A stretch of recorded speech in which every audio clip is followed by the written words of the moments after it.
Bueno, yo creo que podemos empezar ya. Buenas tardes a todos.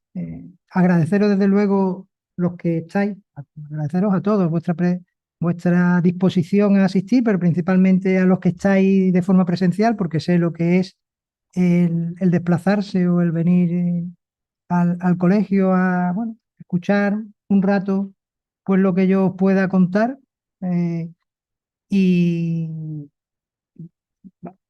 como he dicho, hemos intentado retomar los que son los Café Crimini después del verano con este nuevo formato de introducir también la posibilidad de que se haga online y en principio, pues, si os parece, vamos a empezar este primero con el comentario que en este caso pues voy a dirigir sobre el tema de la sentencia del Tribunal Constitucional de 29, la 29/2023 de 17 de abril, que entiendo es una sentencia que creo que es importante a la hora de valorar los efectos que la misma va a tener en los juicios de delitos leves, sobre todo en aquellos en los que principalmente pues solamente acudan las partes, denunciantes y denunciados, y sin embargo no haya pues acusación por parte o no tenga la intervención por parte del Ministerio Fiscal. Y lo que considero es un momentito, porque hay una pregunta, no sé si, vale, digo a ver si es que no se escucha, creo que sí se está oyendo bien los que están, los que están, los que no están presenciales. Como decía, se escucha bien, ¿no? Vale. Como decía, pues es una sentencia que entiendo tiene su trascendencia, una trascendencia importante porque ha supuesto en lo que consideraba iba a ser una modificación, o lo que entendía al principio a la hora de entrar al Tribunal Constitucional a valorarlo, era un cambio o un no seguimiento por parte de la Audiencia Provincial de lo que era la doctrina al respecto del Tribunal Constitucional, pues lo que podía ser el planteamiento de una desviación en cuanto a ese seguimiento, pues ha llegado a realizar una interpretación sobre la necesidad de la asistencia letrada que supone el que realmente lleve a efecto en la práctica un cambio importante en lo que pueda ser todo el derecho de defensa y la necesidad de esa asistencia letrada en los juicios de delito leve.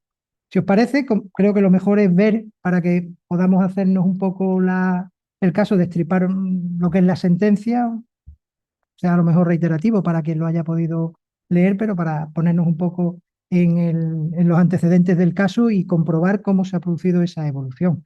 Estamos en un supuesto en el que, bueno, es un típico juicio de delito leve, donde en concreto hay una chica que le llama a su hermana cabrona puta por mi hija que te mato, en un primer incidente, y posteriormente, esto parece ser, porque tampoco los antecedentes de hecho reflejan más datos, pero parece ser que eso se produce, pues no sé si en la puerta o dentro de un establecimiento de un café-bar, y posteriormente, a otras horas distintas, sin seguir una unidad de actos, pues con otra persona que tampoco nos dicen qué es lo que tiene que ver con relación a estas dos hermanas, pues también se vuelve a pasear por allí y le dice, puta, os vais a enterar, os voy a joder a todos. Ante esto, pues bueno, se decide incoar un juicio de delito leve y, en primer lugar, se le cita a esta persona pues con las advertencias que establece el artículo 967.1 para la comparecencia en los juicios de delito leve. Puede acudir asistida de letrado si desea, y además se le indica que también podrá acudir pues con las pruebas de las que intente valerse, los testigos y pruebas de las que aquellos intenten valerse. Y se le advierte que su no comparecencia pues, le deparará el perjuicio que en derecho se corresponde. Ahí lo que es la citación establecida en el artículo 967. Se llega a la celebración del juicio, nos encontramos que en esa celebración del juicio las dos denunciantes, tanto la hermana como la otra persona, acuden con dos abogados que van a asumir la dirección técnica en este caso, de las acusaciones. Los abogados intervienen, como no es de otra forma, en el interrogatorio de las partes y también de un testigo. Esta chica no interviene en el interrogatorio de las partes, tampoco se le ofrece el que pudiera intervenir en el interrogatorio de la parte o el interrogatorio también del testigo que estaba declarando, pero sí intenta hacerse valer de una prueba, un audio, aportar un audio en lo que dice que era unas grabaciones en cuanto a la relación que tenía con la hermana y también unos WhatsApp. Ese audio no es admitido, esa prueba no es admitida por el juzgado de instrucción, pero se dice que se quedará unido a las actuaciones para los posibles recursos. Continúa el juicio, como en la evolución normal del mismo. Hay unos informes, en este caso hay unas conclusiones por parte de los abogados de la acusación. El de la hermana la acusa mantiene una acusación con respecto a un delito leve de amenaza, del 173, 171.7, y también plantea un delito de coacciones, del 173.4, le pide, creo que eran 3 meses multa, y también pide 6 meses de alejamiento, tanto del establecimiento como de ella. Y la otra chica, el abogado de la otra chica, pide también un delito de amenaza. Podrá ser condenada por un delito leve de amenaza. Concluye dándosele la última palabra a la chica, que pues dice que ella es inocente y que, bueno, quiere que se dicte una sentencia pues absolutoria. Hasta ahí concluye lo que pudiera ser la fase de todo el juicio. Se dicta sentencia por parte de su señoría, donde se la condena a una sola falta de amenaza, la amenaza que se realiza con respecto a la hermana, a 3 meses o a un mes multa, y a multa no recuerdo cuánto era, pero sí a un mes de alejamiento tanto de la hermana como de en este caso, del establecimiento, el bar café, para que no se pudiera acercar a aquella zona. Bueno, una vez se le notifica esta sentencia a esta chica, es cuando pide abogado de oficio, hace un escrito en el que dice que ella es inocente, que ahí el testigo declaró en el juicio, declaró un testigo que dice que siempre es el mismo testigo porque es un empleado del establecimiento. Parece ser que habían tenido otro altercado y otras denuncias previas, y dice que siempre es el mismo testigo y que además solicita, que es inocente y que solicita, que no había prueba, pero que pide que se le designe abogado de oficio. Y en ese momento ya sí se le designa un abogado para que formalice lo que era el recurso de apelación.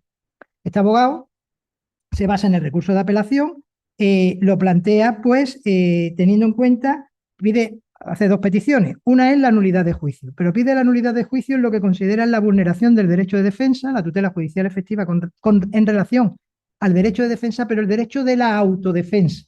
Y dice que en aquel momento no se ha planteado o no se le ha dado por parte del juez de instrucción pues la posibilidad de poder interrogar a las partes, de poder haber intervenido también en el interrogatorio del testigo e inclusive de haber podido informar, como establece no solo el 969 de la Ley de Enjuiciamiento Criminal, y que por lo tanto entendía que se vulneraba pues la doctrina que al respecto mantenía el Tribunal Constitucional en una sentencia de la 65 del 2007, que era la que fijaba un poco esa intervención de las partes, o la doctrina en cuanto a la intervención de las partes en los juicios entonces de los juicios de falta. Ahora él dice que es asimilable a los juicios de delito leve y por eso lo plantea. Y después planteaba también como un segundo motivo el error de hecho, por lo que consideraban que no eran pruebas suficientes a la hora de poderla condenar. La audiencia provincial, la sección 15, es curioso porque el Tribunal Supremo, fijaos, el Tribunal Constitucional tiene 2 sentencias importantes en el tema de los delitos leves o delitos o juicios de falta con respecto al derecho de defensa, y en los 2 coincide que fue Instrucción 10 de Madrid. La 65 del 2007 era una sentencia que venía de Instrucción 10 de Madrid, y esta que ahora también nos ocupa era de Instrucción 10 de Madrid. Pero bueno, la sala resuelve, la sección 15 de la Audiencia Provincial de Madrid resuelve ese recurso, se basa en la sentencia, en la doctrina fundamental que ya tenía el Tribunal Constitucional, como hemos dicho, en la 65 del 2007. Como previo a poder continuar, esa sentencia la dicta el Tribunal Constitucional en un momento en el que la denunciada solicitó que se le designara abogado de oficio antes de la celebración del juicio. Se considera que no es necesario porque no era preceptivo para los juicios de falta de entonces, y se celebra el juicio, pero no se le deja intervenir queriendo intervenir, porque entonces el magistrado juez de instrucción en aquel momento, el juez que resolvió el juicio de falta, consideraba que al no tener abogado no tenía que intervenir. Estaba el fiscal, estaba la parte, pero no tenían que intervenir. Entonces, el Tribunal Constitucional concluyó que tenía una capacidad de autodefensa y la autodefensa se consideraba vulnerado el derecho a la defensa en el ámbito de la autodefensa propia, que para determinados casos prevé la ley, como es los juicios, entonces eran los juicios de delitos de falta, ahora los juicios de delitos leves, y establecía que en determinadas circunstancias, o en los órganos judiciales debían, buenas, sí, en determinadas circunstancias los órganos judiciales debían de tener un deber positivo de proteger ese derecho de defensa, aunque se autodefendiese una persona. Y por lo tanto, pues tendrían que advertir o permitir o facilitar cualquier intervención que tuviera en el juicio para que existiera la debida contradicción. Y evidentemente, ante la oposición que existía o ante la negativa de que pudiera intervenir, ya no con abogado como había pedido, sino que pudiera haber ejercitado preguntas, aunque hubiera sido a través del magistrado interviniente, pues se vulneraba ese derecho de defensa. Es curioso y es importante tener en cuenta que en aquel momento también se planteaba, en la 65 de 2007, que fuera necesaria la asistencia letrada, como ella había, o sea, la asistencia letrada, porque me he equivocado en el principio, no solicitó no solicitó el abogado de oficio, lo solicitó posteriormente. Entonces, interesaba la asistencia letrada, que era necesaria para los juicios de falta, y aquí sí el Tribunal Constitucional le dijo que como es una situación bueno, de opción, tienes que ejercitar esa opción antes de la celebración de juicio. Y en este caso lo que la defensa, lo que quiso esta chica fue autodefenderse, no ejercitando ese derecho de defensa porque no pidió ese abogado de oficio hasta posteriormente, cuando ya se había dictado la sentencia. Entonces consideraba que no era necesario para los juicios de falta la necesidad del abogado de oficio, salvo en determinadas circunstancias que lo tenía que valorar el juez, y decía que en esa autodefensa, esas determinadas circunstancias, aunque no se preveyeran, sí podía dar lugar a esa necesidad de abogado si se tenían, pues por ejemplo, había que tener en cuenta lo que era la capacidad del interesado, el objeto del proceso, la dificultad técnica que pudiera tener ese proceso, la mayor o menor complejidad del objeto del debate procesal, y sobre todo también teniendo en cuenta lo que era la cultura y, dice textualmente también, conocimientos jurídicos que pudiera tener deducidos del nivel y la forma en que hubiera ejercitado la defensa. Es decir, post desarrollo del juicio es cuando podría entonces valorarse si hubiera sido necesario o no tener abogado. Pero en definitiva esa sentencia lo que sí decía era: hay que facilitar por parte de los órganos jurisdiccionales la labor de la autodefensa y, por lo tanto, dar a conocer que tiene ese derecho, animar a que intervengan en los interrogatorios tanto de partes como de testigos, si no, pues, si no directamente, sí hacerlo a través de lo que pudiera ser la presidencia o el magistrado interviniente, y dar también traslado para que hiciera su resumen o sus valoraciones de las pruebas como lo realiza cuando existe una defensa técnica. Eso era trascendental. Y después, en la otra circunstancia, tienes que, efectivamente, si quieres abogado de oficio, tienes que solicitarlo, y según las circunstancias que se dan, te lo podrían conceder o no, en cuanto estamos hablando entonces era el juicio de falta. En base a esa sentencia, la Audiencia Provincial de Madrid pues resuelve diciendo que en este caso no se da esos elementos, porque considera, primero, que es muy difícil, hace una crítica de esa sentencia, dice que es muy difícil la intervención, que esto se convertiría, si le dan las palabras, pues muchas veces en un careo o inclusive en una situación de tensión, si es una parte la que interroga a la otra parte directamente, que lo puedes hacer a través del magistrado, pero que en el caso concreto que nos estaba ocupando, esta chica en ningún momento manifiesta querer intervenir en el interrogatorio, no lo dice, entonces reconoce la sala que hay un defecto formal en cuanto a que la magistrada no le da la posibilidad de esa defensa que pudiera ejercitar, pero que no se genera esa indefensión porque en ningún momento lo quiso hacer valer ese derecho. Y después que finalmente, como se le da el derecho a la última palabra, ahí pues ella pudo manifestar lo que quisiera y que por lo tanto esa indefensión que se venía alegando no se había producido. A la vista de eso, pues ahora por la defensa de esta chica se interpone el recurso de amparo. El recurso de amparo lo vuelve a fundamentar en una vulneración a la tutela judicial efectiva en cuanto a ese derecho de autodefensa que veníamos diciendo y que considera que se ha vulnerado la sentencia 65 de 2007 anterior a la posibilidad de intervenir, por un lado, pero por otro lado también plantea que se produce una bueno, que hay una tutela, lo dirigen como tutela judicial efectiva y el derecho a la presunción de inocencia al no haberse designado un abogado de oficio, pero en este caso se introduce porque consideraba que era necesario a la vista de que el 967, el apartado 2, establece que para los delitos que tengan penas de multa de más de 6 meses sería ya es obligatorio la presencia de letrado. Si la pena de multa es inferior a 6 meses, no es obligatorio. Entonces él hace un símil de, como aquí estamos pidiendo una pena aflictiva en cuanto a, y de hecho le piden una pena, aunque después se le imponga un mes, pero le piden una pena de 6 meses de alejamiento, pues por lo tanto, ya de por sí, con la pena que se estaba solicitando, requeriría la presencia de letrado, que tendría que haberse designado un letrado profesional a la hora de, o sea, un letrado para la asistencia técnica a la hora de esa. El Tribunal Constitucional, como he dicho antes, consideró que había una especial trascendencia porque entendía que efectivamente toda la actuación que se realiza en el procedimiento supone un desvío, que podría suponer un desvío de lo que era la doctrina del Constitucional de la sentencia 65/2007 y las anteriores que venían, en cierta forma, pues matizando esa circunstancia.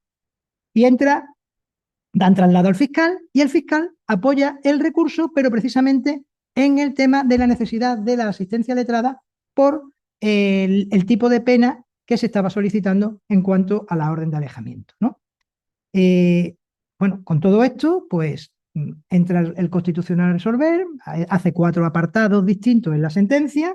Bueno, la primera es sobre antecedentes, que ya lo hemos un poco concretado, y ya el segundo de los apartados sí es verdad que hace una valoración general de lo que es la doctrina del propio Tribunal Constitucional con respecto a la tutela judicial efectiva sin indefensión, se llama, en cuanto al derecho de la autodefensa y la asistencia de letrado de forma genérica.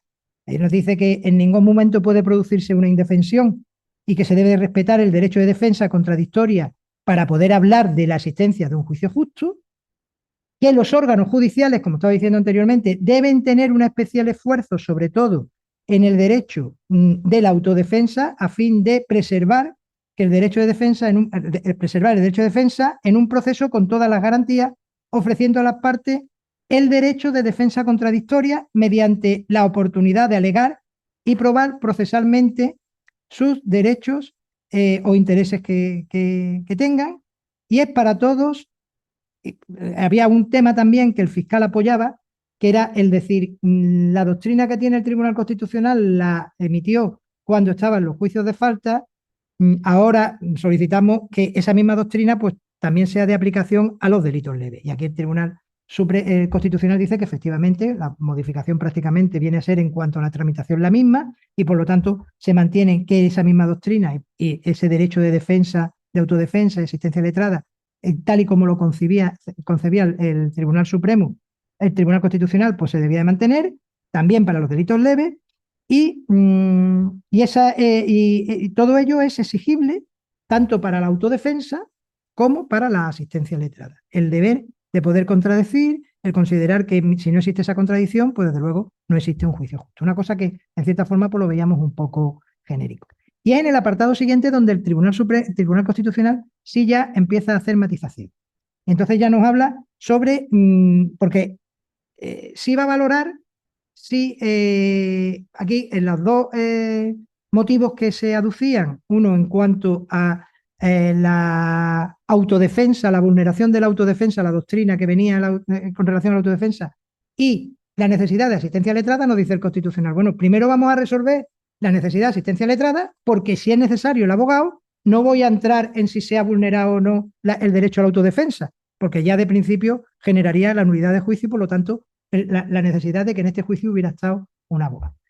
Y empieza un poco pues, a distinguir, a hacer líneas generales de lo que es los procedimientos donde es preceptivo el abogado. Es evidente que en los procedimientos en los que es necesaria la asistencia letrada, lo que es un derecho se convierte en una exigencia, se nos dice además exigencia estructural, porque es evidente que si no hay abogado, pues no pueden continuar con lo que pueda ser el trámite procedimental correspondiente. De hecho, que llegamos a los extremos en los que se dice si hay una actitud pasiva por parte del investigado, acusado, de la parte, pues da lugar a que sea el propio tribunal el que exija el que se designe el abogado a la hora de designar. Lo estamos viendo en los procedimientos penales, en todos los procedimientos penales, desde instrucción hasta, bueno, en el momento, la presencia letrada es obligatoria, a excepción de cuando no es preceptiva, que es en los procedimientos de delitos.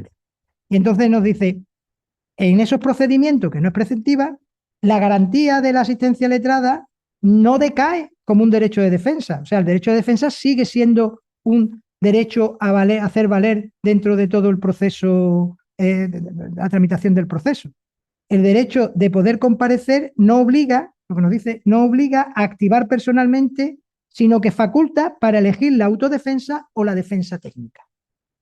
Y nos dice, el carácter preceptivo, que era el que veíamos, que puede ocurrir que el carácter preceptivo no coincide siempre con la necesidad constitucional de asistencia letrada. Esta es una sentencia, se basa en una sentencia del Tribunal Constitucional 47 de 1987 que ya decía, aunque no sea preceptivo, según la circunstancia, puede ser que, aunque no coincida, sí sea una necesidad constitucional tener esa asistencia letrada. Y esta sentencia 47 del 87 es la que después también se basa la 65 del 2007, donde tenían la anterior doctrina, y aquí vuelve a reiterar. Es decir, no es preceptivo, pero sí podemos ver que es necesaria la presencia de ese letrado. ¿Cuándo? Como decíamos, cuando hay que atender a la capacidad del interesado, al objeto del proceso, a la dificultad técnica, a la mayor o menor complejidad del debate y a la cultura y conocimientos jurídicos deducidos de la forma y nivel técnico que hayan realizado su defensa. Por lo que si estamos en una autodefensa donde la persona no sabe cómo es el procedimiento, no sabe cómo va, los derechos que tiene, las circunstancias, pues va a dar lugar a que no se hace estéril lo que es la autodefensa, no existe esa autodefensa. Y nos dice, no debe desconocerse la complejidad técnica de las cuestiones jurídicas que se debaten en el proceso penal. Claro, eso genera a que cuando ya entra a analizar, después de decir esto, dice, vamos a analizar el caso concreto. Y ya en el caso concreto, y aquí sí, ya nos dice que existe una vulneración, considera que existe una vulneración de asistencia letrada, o sea, a analizar si era o no una exigencia estructural en ese momento, ¿no? Y dice, no estamos en un supuesto solicitado o denegado, os voy a decir textualmente, para ver las casas, que no se está en los puntos, ¿no? A la hora de valorarlo, hay que tener en cuenta que es exigible la igualdad de partes y para también poder hablar de contradicción. Y recoge que nos encontramos en un procedimiento en el que existía acusaciones particulares. Había abogados por parte de los denunciantes, donde no había abogado por parte de la denunciada. Y vuelve a insistir en la obligación de los órganos judiciales de mantenerse deber positivo para poder valorar toda esta circunstancia. Y entonces, entrando en las circunstancias concretas del asunto, dice, la recurrente fue citada como denunciada para que compareciera con la necesidad de posible contradicción que ella pudiera tener en función de que pudiera hacerse valer o no de abogado o pudiera acudir ella. La denunciada tenía la posibilidad de acudir al acto del juicio asistida de letrado, pero no solicitó que le fuera nombrado ni tan siquiera uno de oficio, porque ya con la sentencia 65 del 2007, si una persona llega y dice, oiga, yo no me siento capacitado o quiero un abogado de oficio, en principio se debería designar ese abogado de oficio a la vista, o por lo menos obligamos al órgano judicial a valorar todas las circunstancias que hemos hablado, y ahora entraremos más concretamente ya en un análisis sobre las mismas, para decir si es o no necesaria la presencia del letrado. Pero en este caso es que tampoco pidió abogado de oficio. La magistrada no informó a la recurrente de las posibilidades procesales que le correspondía si ejercitaba la autodefensa. No consta que la recurrente en amparo fuera conocedora de tales posibilidades o tuviera la capacidad de ejercitarle. Ante la pasividad de la denunciada, tampoco el órgano judicial preservó sus posibilidades procesales instruyéndole de las facultades que tiene de autodefensa o informándole de una eventual suspensión del acto del juicio a los efectos de que procediera a continuar el juicio mediante abogado de su elección o con uno designado de oficio. Por lo tanto, o sea, nos viene a decir que la jueza, cuando ve que estaba en esa situación, podría haber dicho, oiga, suspendemos el juicio, que esta chica designe abogado y entonces podremos posteriormente continuar una vez que lo necesite.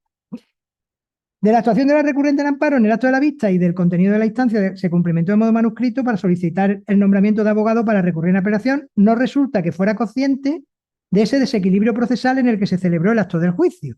Cuando dice, está alegando de la inocencia, como hemos dicho, de que era inocente, de que tenía tal, ella no habla de que existiera un trato, un desequilibrio procesal, como le llama, entre las partes a la hora de celebrarlo. Y nos dice, no consta, en el punto 5, pues va enumerando 1, 2, 3, 4, en el quinto nos dice, no consta tampoco que tuviera la capacidad para ejercitar tales facultades caso de haber sido informada de las mismas, o que fuera viable el ejercicio efectivo de las mismas atendida a las malas relaciones que tiene con las denunciantes.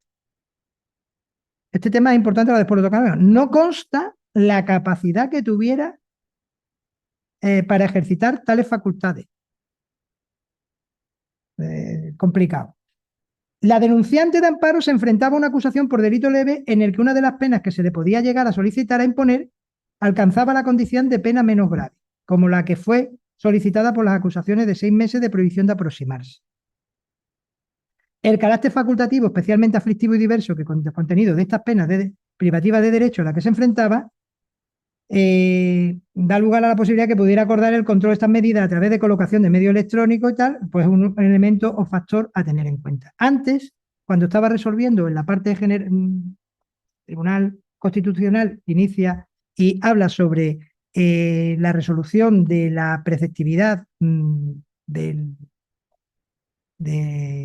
la asistencia letrada, se dice que no estamos en un caso de que sea preceptivo el abogado por el tipo de pena, aunque aquí la tiene en cuenta como circunstancia para saber si se le tiene que designar letrado, pero nos dice que el 967.1 prevé, el apartado 2, prevé la asistencia, 967.1, párrafo 2, la asistencia letrada para penas mayores de 6 meses de multa.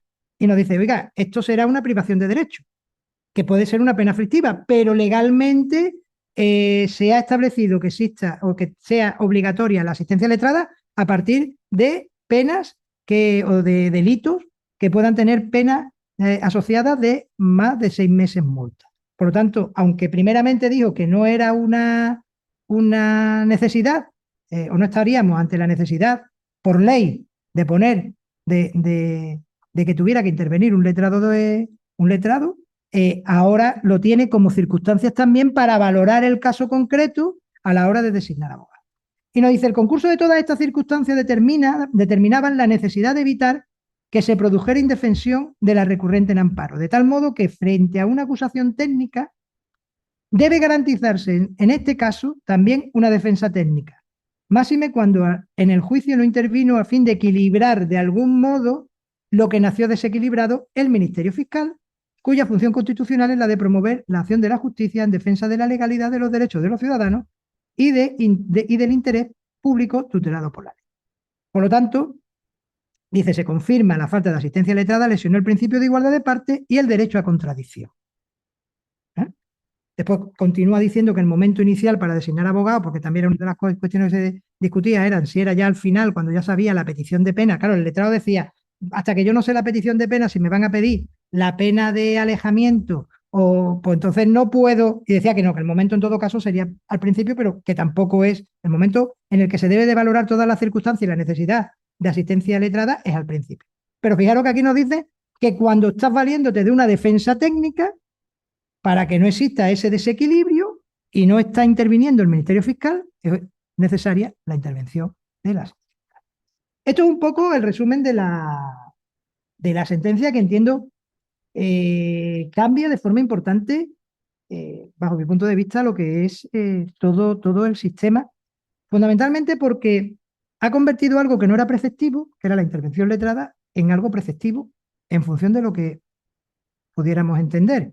Y ha hecho el Tribunal Constitucional, yo creo que ha llegado a más, quizá a lo mejor interpretando lo que es el derecho de defensa, a más de lo que le pudiera corresponder, porque ahora nos encontramos con el 967, que permite que no tengamos asistencia letrada, que se pueda ir a acudir, sobre todo donde en aquellos delitos pues estamos en las amenazas, las coacciones, el maltrato de obra, todo eso que son delitos en los que requieren denuncia, no va a intervenir el Ministerio Fiscal, que eso también se merecerá ahora otra crítica, pero no va a intervenir el Ministerio Fiscal y por lo tanto sí hace un cambio que, que anula ese artículo y sin embargo tendría una capacidad para haber planteado una cuestión de autoconstitucionalidad. Podría haber dicho, oiga, este artículo tal y como está aquí puesto, si entiendo que es necesario la asistencia letrada, puedo plantear esa cuestión de autoconstitucionalidad y declararlo inconstitucional este artículo a los efectos de ese apartado de que sea necesario. Nos sigue manteniendo el que hay que valorarlo según las circunstancias, pero ahora viene después la práctica. Y ahí un poco, pues yo dejo aquí para que podamos ir opinando, ¿no? Yo, bajo mi punto de vista, la práctica se convierte en algo complicado, por lo que ellos dicen. Si lo aplicamos al pie de la letra, la doctrina nueva del Tribunal Constitucional. Porque yo entiendo, si pide abogado de oficio, no hay ningún problema. O sea, si la persona acude, lo pide de antemano, vale. La sentencia 65 de 2007 ya decía que aunque se pudiera acudir, lo normal era que cuando alguien quiera, debe de pedirlo, era como una recomendación, debe de pedirlo, pues con el tiempo suficiente, con antelación, para evitar suspensiones, evitar que acudan testigos, peritos. Pues claro, llegamos al momento, si llego a juicio, que todo esto es juicios que son rápidos, la dinámica, como sabemos todos, es te citan para juicio, llegas allí, no sabes lo que hay, ahora digo, yo es que quiero abogado de oficio, paralizo los testigos que me he traído para que a ti te designen abogado. Ya daba una pincelada al Tribunal Constitucional que, oye, que si quieres abogado, lo lógico, una buena actuación procesal sería decirlo antes. Pero bueno, ahora nos encontramos que si la persona lo pide no tiene ningún tipo de mayor, entiendo, consideración. Pero si no pide, nos hemos encontrado en un asunto que ha resuelto el Tribunal Constitucional donde la parte no ha solicitado la asistencia letrada. O sea, en todo momento el recurso ha ido sobre la autodefensa, que es evidente que se ha vulnerado. O sea, a esta persona no se le da la posibilidad de defenderse, no se le dice qué derecho, o sea, cómo podría haber intervenido, qué alegaciones podría haber realizado, circunstancia que por otro lado se vulnera permanentemente en las celebraciones de juicio a diario. Pero bueno, ese es el trámite que se podría haber dicho. Yo entiendo que la vulneración de la autodefensa estaba muy clara, pero sin haber pedido abogado, ni abogado de designación, o sea, del turno de oficio, ni yo quiero designar un nuevo abogado, el Tribunal Constitucional dice, en este caso concreto, por las circunstancias, debía de haber intervenido un abogado. Vale, muy bien, debe de intervenir un abogado. Dice, acude, yo hago aquí ya reflexión en voz alta, ¿no? Porque dice, acude al tribunal, esta chica acude y cuando ve que, o cuando nos presentemos y vemos que la otra parte lleva abogado de designación, el magistrado, según me viene aquí interpretando, debiera de decir, un momento, aquí como hay, ¿usted quiere valerse de abogado? ¿Quiere que le designemos uno de oficio? Porque esta parte viene con abogado. Bueno, según dice, lo que debiera, la actuación primera que debía de haber realizado esa magistrada. Bien, también dice, los órganos deben de velar por la exigencia de, o debe de velar de forma positiva a la hora de hacer valer esa autodefensa que pueda tener o la necesidad preceptiva. ¿Cuándo convierte el Tribunal Constitucional en preceptivo la intervención del abogado? Dice, no, verá, por la capacidad del... O sea, aquí hay elementos objetivos y subjetivos, ¿no? O elementos del proceso y elementos subjetivos. Elementos del proceso dicen por la dificultad técnica, el objeto del proceso y la mayor o menor complejidad del debate procesal. Dificultad técnica. Es que no hay que ser un científico para decir, vamos a ver, mire usted, si yo soy un neófito dentro de lo que es el funcionamiento de la Administración de Justicia, yo no sé cómo va un procedimiento, entonces yo no sé, sé cómo se hace. ¿Vale? Pero además, objeto del debate, y si tenemos que discutir elementos del tipo, ¿la parte lo conoce o no lo conoce? Si estamos, por ejemplo, en los 400 euros que nos delimita, o todavía peor, no son los 400 porque iríamos a delito leve o delito grave, no. Si estamos en coacciones o amenazas, cuando son coacciones o no lo son, en el límite que tenemos ahí entre el delito leve y lo que no es delito leve, esos son elementos del tipo que, bueno, ya es difícil muchas veces para los abogados poder distinguir. Y si estamos hablando, por ejemplo, de la prescripción, el tribunal, el magistrado tendría que valorar si estamos ante la posibilidad de que se pueda discutir algo de prescripción, cómo lo va a discutir una parte que no conoce esos elementos. Teniendo en cuenta que el Tribunal Constitucional ya ha dicho, y sabemos que en los procedimientos penales la dificultad técnica es importante. O sea, luego usted me está diciendo que prácticamente siempre debiéramos de contar con un abogado. Pero es que ahora dice, no, pero vamos a atender a la capacidad del interesado. ¿Y cómo sabe un magistrado qué capacidad tiene el interesado si no va a hablar hasta que no hable en el juicio? ¿Que hace paro el juicio cuando ya ha empezado? Porque teóricamente lo debe de realizar antes. Entonces, no puede entrar en esa valoración de esa capacidad. Hombre, salvo que sea evidente que no la tenga, porque no se vea. Pero tú no lo sabes hasta que se desenvuelve en juicio.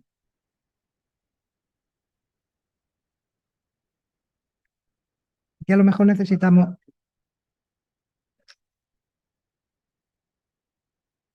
Bueno, ella intenta defenderse, ella hace allí una nota e intenta defenderse eh, como puede, ¿no? Y de hecho, lo que haría cualquiera es que acude con un vídeo, con un audio. Mire usted, aquí tengo yo. Claro, la magistrada dice lo que nos dicen a nosotros cuando vamos como defensa técnica. Esto no tiene nada que ver con lo que estamos discutiendo hoy. Pero es que le voy a intentar acreditar las circunstancias o las relaciones entre las partes. Esto no tiene nada que ver con lo que hoy qué ha pasado. ¿Era testigo o no era testigo? ¿Esto está grabado desde el mismo día? Pues imagínate si para nosotros no es difícil plantearlo, más complicado para quien.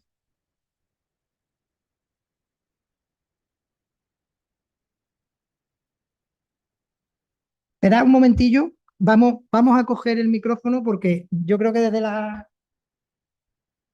no lo van a estar oyendo. Aquí intervienen dos letrados, que eso es otra. Al final parece que se reduce a decir, si interviene un letrado, ya, ya hay una desigualdad de armas, por lo tanto, pero oiga, el que intervenga un letrado, vamos a ver, es que en la citación, en el 967, ya te advierte el que puedas acudir o no. Entonces, claro, ahora interviene un letrado y paralizamos los juicios de los juicios de delitos leves en el mismo momento en que se está produciendo para poder decir que, claro, pero es que estamos, vamos a ver, cuando se produce la modificación de los delitos leves, se planteaba siempre el principio de intervención mínima, el principio de proporcionalidad, se eliminaron, más lo decía la exposición de motivos, creo recordar, se eliminaban determinadas conductas que se consideraban menos gravosas y lo que se pretendía era que se resolviera con mayor agilidad. Si ahora lo convertimos en un procedimiento, bueno, nosotros es una mayor garantía, pero si lo convertimos en un procedimiento en el que tiene que intervenir letrados, ya no tiene esa agilidad que el legislador quería. Yo no digo que no esté bien lo que ha planteado el Tribunal Constitucional. Yo lo que digo es que, en cierta forma, ha entrado dentro de lo que pudiera corresponderle al legislador en el desarrollo del derecho a la, de lo que puede ser el derecho a la defensa, ¿no? No, yo iba a preguntar que en la práctica, yo por lo menos a mí me ha pasado un par de veces. De la otra parte comparece sin abogado y el juez, pero seguro que usted no quiere abogado de oficio. No. Bueno, yo por si acaso suspendo y ya le vuelvo a citar y usted viene ya sin abogado o con abogado. O sea, yo sí he vivido que el juez presionara un poco al que acudía sin abogado Para que para curarse, yo creo, en salud. quizás de Claro, esto. pero es una posición activa del tribunal, pero ya no presiona si quieres o no acudir con abogados, es que la parte puede decidir. Vamos a ver. Si es que esto llegamos todavía más en esa interpretación. Aquí el Tribunal Constitucional decide que es necesario intervenir. Y como lo dice Pepe Lu, ¿quién va a valorar eso? Lo debe de valorar no la designación del turno de oficio o que corresponda, sino debería de ser el tribunal. Tiene que decir cuándo corresponde. Pero es que ahora vamos a ver. ¿Y si no quiere valerse de abogado? Porque es que aquí estamos hablando de que se designan de abogado de oficio. Y ahora yo veo, como magistrado, veo un asunto complicado o un asunto algo complejo, denuncias donde puedan no estar, complejo, cualquiera puede ser complejo dentro del aspecto procesal, pero voy a aplicar la sentencia del Tribunal Constitucional y digo, a la vista de esto, ya se me persona una acusación particular, voy a que le designen un abogado de oficio. Este señor no lo ha designado, estamos a una semana del que tampoco lo puede designar, porque se encuentra que el interesado puede acudir a juicio al mismo día de juicio con el abogado, con lo cual generaría que se suspendiera. Pero a la vista que no va, pues digo, vale, llega el momento y lo suspendo, sin a lo mejor advertirle a este hombre. Oiga, usted que viene sin abogado, le voy a poner un abogado de oficio, para que tenga lo mismo que el abogado de la acusación. Ojo, este señor a lo mejor después no tiene derecho al abogado de oficio. ¿Quién paga ese abogado de oficio? Porque le va a tocar a él pagar, Te lo y estás probablemente imponiendo. además la pena que le pueda corresponder. Oiga, pues déjeme que yo me autodefienda, que si me sale más, nada más que pago una vez, no voy a pagar dos veces. O sea, es que el tema es un poco más trascendente de lo que ahí lo ha planteado. Y después hay otra cuestión. Estamos hablando de igualdad de parte. ¿Y si el que acude a juicio con el abogado es en este caso, el denunciado y no el denunciante? Si hay una intervención del Ministerio Fiscal, como nos dice que es tiene el aspecto de está interviniendo de forma, se puede decir que imparcial, dentro de lo que cabe, pero si estamos hablando de delitos en los que la acusación la realiza el denunciante en el momento de acudir, que su denuncia en sí le sirve ya, el hecho de acudir a juicio sirve como denuncia, cuando se han incoado por parte de la policía o cualquier historia, bueno, que son los juicios rápidos y todo esto, y el que acude es, en este caso, la defensa, también daría lugar, porque estamos hablando de igualdad de partes, no de una posición privilegiada en estas circunstancias que pudiera tener la defensa frente a la acusación. Claro, que no hemos entrado en ese detalle.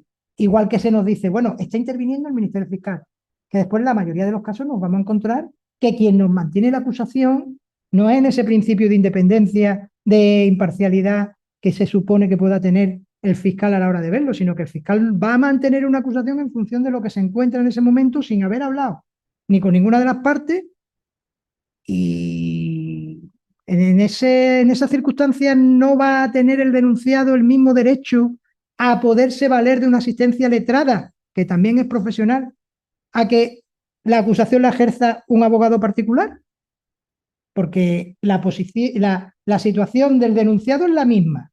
¿Me va a estar acusando una acusación particular o me va a estar acusando va a mantener la acción el Ministerio Fiscal?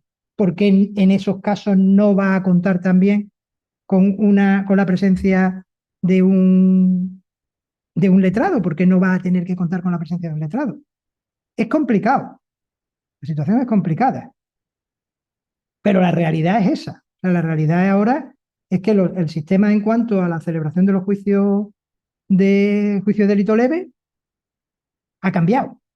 ¿Para dónde evolucionará?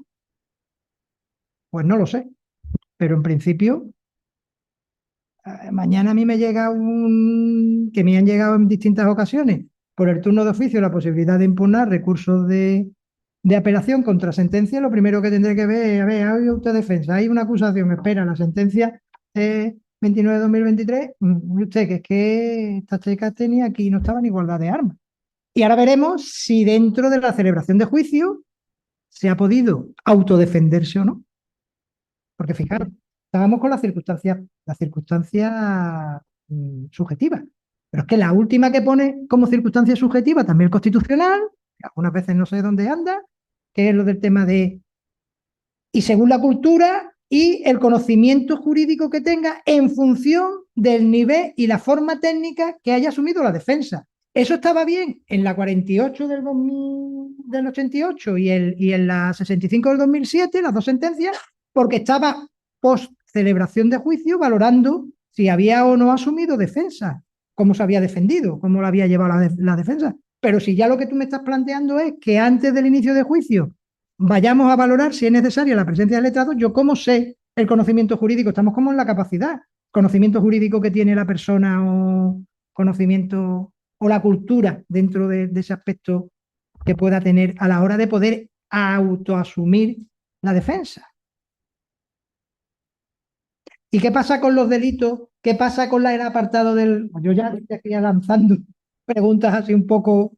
El apartado que prevé de la ley de enjuiciamiento criminal en cuanto a cuando la persona reside fuera del lugar donde se celebran los juicios, que puede hacerse valer la defensa a través de un escrito. Que ¿hasta dónde llegamos? Yo hago mi escrito, significa que cuento mi historia, pero poco más, porque no tengo ninguna intervención. Entonces, ¿con esos juicios qué pasa?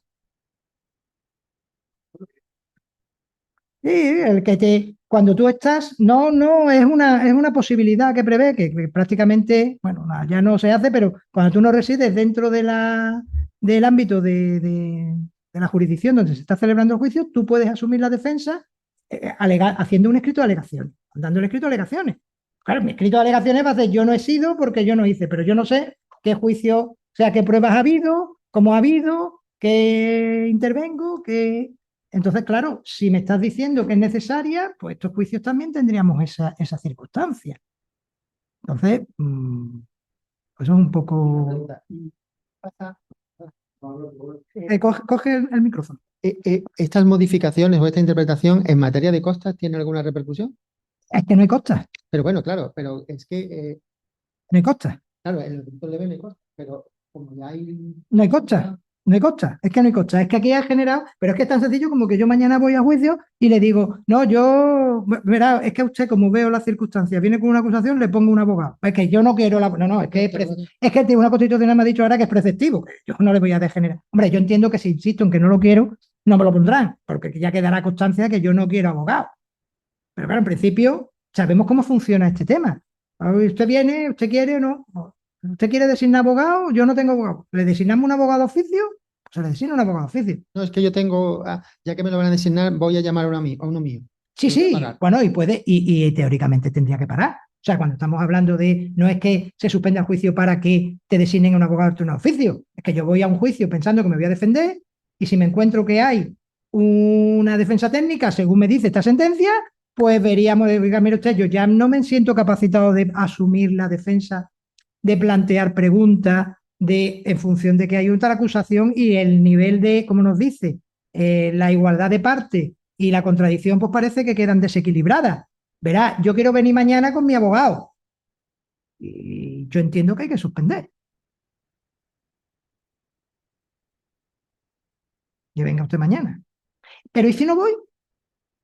¿Y si digo, me voy a quedar en mi casa? Porque yo voy a pagar 300 euros que me va a poner de multa y resulta que como tengo trabajo, mientras voy, ya no voy. ¿Ahora qué pasa? Porque hasta ahora lo teníamos muy claro. O sea, el Tribunal Constitucional en la de 65-2007 dijo: oye, que esto es optativo. Si quiere abogado de oficio y lo pide, entonces ya tenemos que valorar esas circunstancias, pero si no lo pide, no pasa nada. Pero es que esta chica no lo pide y si se le ha colocado. Entonces, si yo no voy y me aparecen con acusación o he asumido la defensa, ¿se le ha informado suficiente de cómo se debe de llevar el tema de la autodefensa? Eso se va a seguir, se van a seguir celebrando, es evidente que se seguirán celebrando si la presencia hay sin mayores problemas. Y luego hay otra cosa, que hasta ahora el Colegio de Abogados, para designar abogado de oficio en los delitos leves, exige un auto del juez instructor, diciendo que tiene capacidad y no te lo dictan en tu puñetera vida. Es más difícil que te dicten eso que se defienda el tío solo. Sí, me lo estaba diciendo, yo no sé exactamente porque me lo estaba diciendo Pepe Lu, el tema, yo es que además con la gafa, es con la gafa y todo y no veo, me ha dejado aquí porque me lo está comentando, ¿no? José Luis Rodríguez Candela. No podría ser, pues el colegio no podría valorar la complejidad y dificultad técnica del asunto y las circunstancias concretas, ni tampoco se sabe si en ese momento si la otra parte va con letrado. En principio, y con carácter general, la intervención letrada no es preceptiva, salvo de esas circunstancias desconocidas por el colegio. En el caso de que sea el denunciante el que acuda sin asistencia letrada, como conoce la defensa de la acusación concreta y la pena solicitada y el alejamiento, si no lo pide si no lo pide el particular denunciante, te puede encontrar con condena sorpresiva. Además, en el caso de que sea el denunciante el que acuda sin asistencia letrada, como conoce la defensa, la acusación concreta y la pena solicitada y el alejamiento, y si no lo pide el particular, no lo he conseguido comprender, Pepe, la última pregunta, estoy un poco torpe, pero claro, es que quien tiene que dictar el auto motivado es el juzgado. Sí, claro. Por eso, luego lo Pero es que el pide. juzgado ya, con la sentencia del Tribunal Constitucional, puede dictar el auto motivado que quiera. Claro. Usted con la sentencia tal, Vamos a ver, pero es que el colegio de abogados te pide para darle un letrado de oficio que perdón, qué burrada iba a decir, que haya un automotivado del juez, Claro, diciendo, pero es que- señor tiene derecho a abogado de oficio. Claro, pero es que este señor, si quiere un abogado de oficio, donde lo tiene que solicitar es en el juzgado, Claro, porque pero todavía no está ejercitado. claro, pero puede solicitarlo en el juzgado en el momento que va a lo mejor a declarar o que lo notifiquen la denuncia, o lo puede dejar para el día del juicio. Claro, En es que cuyo cuando caso llegue- ya la hemos jodido. claro, Hay que suspender. pero cuando llegue, claro, hay que suspender. Sí. Claro, cuando llegue el día del juicio, tendrá que suspender y el juzgado dictar la resolución en la que solicite el abogado de oficio, que se le designe abogado de oficio, como lo haría en un procedimiento de investigación, en unas diligencias previas donde hay que designar un abogado al investigado. Y yo voy más allá. Cuando entra al juicio de delitos leves, el pescado está vendido. Entonces el resultado va a ser el mismo. Vayas con abogado, vayas con el señor obispo de la diócesis. Vale. Aquí lo que me dice Pepe Lu es seguro que me dice que si no hay letrado en la acusación, ni fiscal, ¿quién pide la pena y de qué se defiende? Vale. En este tema sí que es un tema delicado, porque pasamos de tener un juez que debiera de mantener una situación de imparcialidad a un juez que al final es inquisitorial, porque Sí. nos va a pedir la pena. Yo, El tema está que lo que nos están dando son los hechos y en la propia ley de enjuiciamiento criminal prevé el que tú, sobre todo cuando incoan las diligencias la policía y tal, que las manifestaciones del denunciante en el acto del juicio se convierten en denuncia. Él no tiene la capacidad, el denunciante no tiene la capacidad en ese momento de poder formalizar una acusación, técnica. claro, Pero para eso él mantiene los hechos y quien nos pide la pena y nos pone la pena es Nadie. el... claro, nos encontraríamos que tendría que ser el juez. claro, pero no Pero se no, puede. claro, El tío dice que quiere que lo condenen porque es muy malo, pero tú no sabes si están calificándote de una cosa u o otra. de otra. Claro, falta está la calificando, acusación técnica. claro, unas lesiones leves o unos insultos. Entonces, pues ya, ahí el que está indefenso es el abogado, que Claro. tiene que defender al otro. Sí, bueno, lo que pasa es que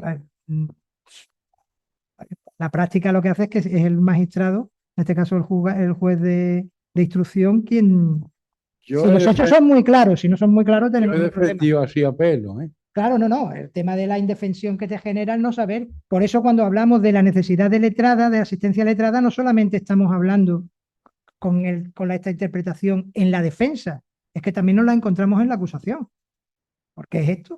Sí, me viene la defensa con abogado y me va a mantener lo que tú estás diciendo. Aquí no se ha concretado cuál es la falta, el delito leve que he cometido, no se sabe. Y lo que pasa es que, bueno, si hay lesiones, son lesiones leves, llega el juez, te pone la esta y tú dirás, pues no queda, pero el propio juez excede de su labor y hace también mantiene un principio acusatorio ahí cuando no Vamos debiera. a ver, yo te admito que puedas saber que hay lesiones, pero lo que normalmente no vamos a saber es la pena que están pidiendo por esas lesiones, porque el tío no lo dice. En lesiones va a intervenir siempre el Bueno, te estoy Va a poniendo- intervenir sí, siempre exacto, el fiscal. fiscal. Pero te estoy Nos poniendo vamos a encontrar con otra cosa amenazas, similar. situaciones, Exacto. amenazas e ecuaciones que, claro, lo que puede ocurrir es eso. ¿Dónde está el límite de esas amenazas? Claro, de ¿y esas qué pena me sanciones? estás La tiene que pidiendo? concretar el propio Claro, juez.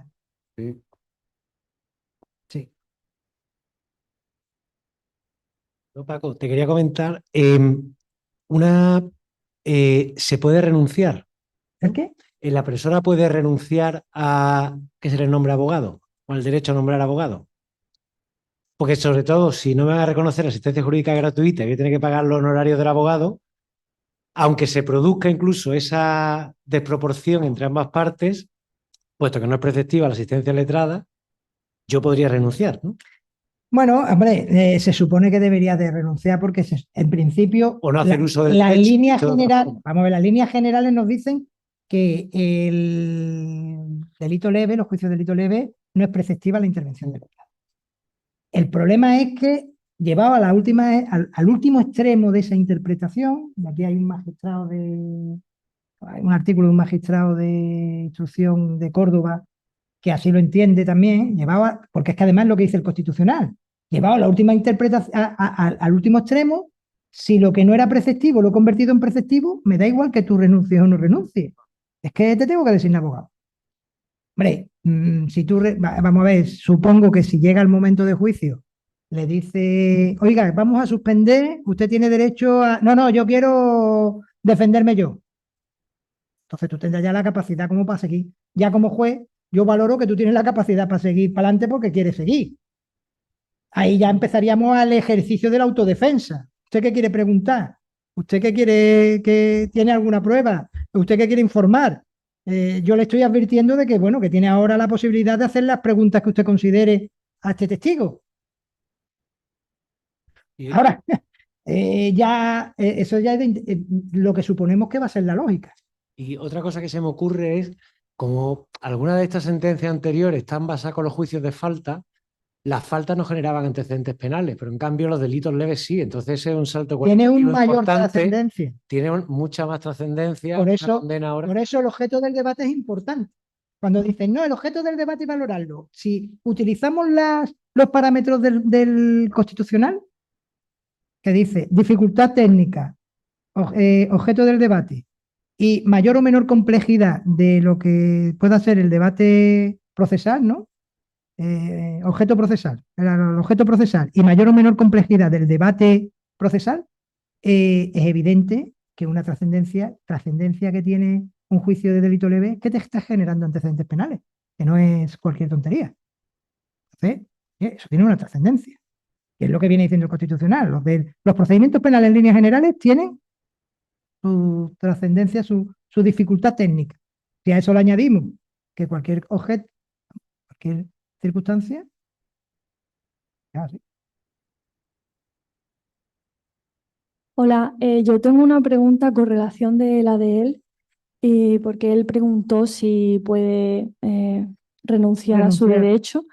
Si en un caso la persona quiere renunciar a su derecho de abogado, pero el juez considera que realmente lo necesita porque si no va a haber como, digamos, ese desajuste, ese desequilibrio y tal, y se va a producir una indefensión, al final mi pregunta es, ¿no puede renunciar a ese derecho porque es un derecho fundamental? No puede renunciar a ese derecho. Es que el Constitucional en esta sentencia le ha dado esa dimensión de rango legal, de rango de derecho fundamental.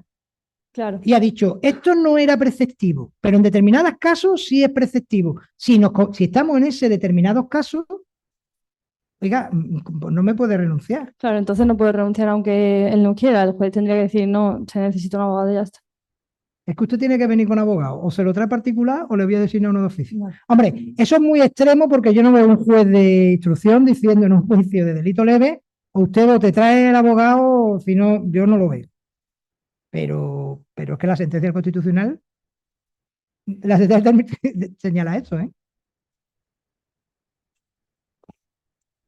Es curioso como una de las cosas que no están bien resueltas en nuestro ejercicio diario es el turno de los presuntos solventes. Es decir, gente que no tiene derecho a abogado de oficio por cuestiones económicas, que aún así legalmente necesitan abogado y al no nombrar abogado se le pone a alguno de los compañeros o compañeras que estamos en ese, no, yo me acabo de quitar que diga que estábamos en ese turno en el que bueno, nos encargamos de reclamar honorario. Es decir, que eso ya de por sí es una, Yo- es yo una es que- tesitura que existe desde hace muchos años. Claro, yo tengo que reconocer que no sé cómo va o cómo funciona vamos, el tema del turno de oficio. Yo estoy metido en el turno y ya está, no tengo mayor problema. Pero tendría que ser una cuestión lógica al decir, si a mí es el Estado el que me obliga como abogado a intervenir, a mí es el Estado el que me debe de pagar y si después este señor es solvente, que sea el Estado el que le cobre lo que a mí me pague. Pero claro, sueltan a no es solvente, entonces el problema es para el abogado. ¿Ya? No, yo lo asisto y usted le cobra, que seguro que tiene más capacidad y más medios para poderle cobrar que la que puedo tener yo. Porque usted es el que dice que es solvente, no lo digo yo. Pero bueno, ahí yo ya no me puedo meter más porque no conozco cómo va esa cuestión, ¿no? A mí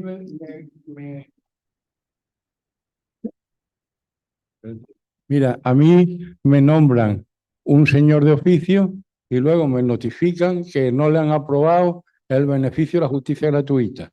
Y cuando voy a cobrar los oficios, aparece el dinero de ese hombre. Me lo han pagado la Junta. ¿Ahora qué hago? Claro, sí, callado, como una puta. Pero, pero no, pero es que lo que quiero decir es eso, que te dicen, este señor no tiene derecho al letrado de oficio. Y luego sigo para adelante y me encuentro con que me han pagado el turno de oficio de este señor. Entonces, ¿qué era solvente, era insolvente? ¿En qué quedamos? Claro, Yo ya te digo que yo me limito ya a rellenar lo que hay porque no lo entiendo pues no y hay nada por rellenar. no me toma. Vale, Rafa Palacio, bueno, viene a comentar lo mismo que ya ha salido aquí, el tema de la importancia que tienen los juicios estos, los antecedentes penales porque se generan. Entonces, claro, el debate sí es trascendental, ¿no? Pero la cuestión sí es importante. Y yo creo que la conclusión es esa. O sea, cada vez más o la configuración que se le ha dado ya al derecho de defensa por parte del Tribunal Constitucional es verdad que va por un lado frente a lo que interpretó el legislador cuando creó o cuando entendía que los delitos leves se debería de celebrar con una mayor agilidad y además para las penas menos gravosas. Quitó, si recordáis, en el 2015 hubo determinadas despenalizaciones. Entonces, van por dos lados distintos. Pero evidentemente ahora mismo estamos en el derecho de defensa y la autodefensa, y si el legislador quiere tendrá que modificar esas circunstancias. Ahora mismo estamos en lo que nos ha fijado y las reglas, yo entiendo que las reglas del juego son las que nos ha puesto encima el Tribunal Constitucional, para bien o para mal. Entonces ya, pues, tú me comentabas que había habido una sentencia, ¿no? Me decías que había habido una sentencia ahora reciente, pues yo estaba buscando a ver si... Ah,